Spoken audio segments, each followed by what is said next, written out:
दक्ष police news, पहिले खाकी मग बाकी।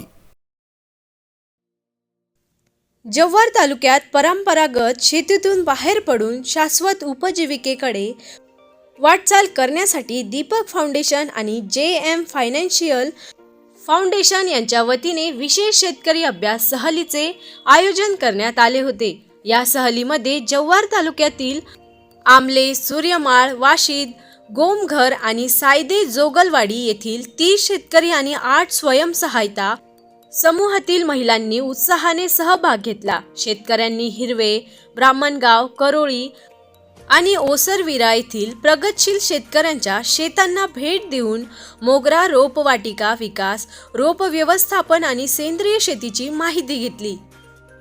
मोगरा रोपवाटिका हा उत्पन्नाचा मार्ग म्हणून कसा विकसित करता येतो याचे प्रात्यक्षिक स्थानिक अनुभवी शेतकऱ्यांनी दिले। यामध्ये रोपांची छाटणी आणि बाजारपेठेच्या संधीबाबत चर्चा करण्यात आली। स्वयंसहायता गटातील महिलांसाठी निरगुडी तेल उत्पादन प्रक्रिया आणि विक्रीबाबत माहिती देण्यात आली। त्यामुळे शाश्वत रोजगाराच्या संधी उपलब्ध होऊ शकतात। या अभ्यास सहलीमुळे सहभागी शेतकरी आणि महिलांचा आत्मविश्वास वाढला असून आपल्या गावात मोगरा रोपवाटिका आणि बचत गटाच्या माध्यमातून नवनवीन उपक्रम राबवण्याची प्रेरणा त्यांना मिळाली आहे। ही सहल स्थानिक पातळीवर सहकाऱ्यांकडून शिकण्यासाठी महत्त्वाची ठरली आहे।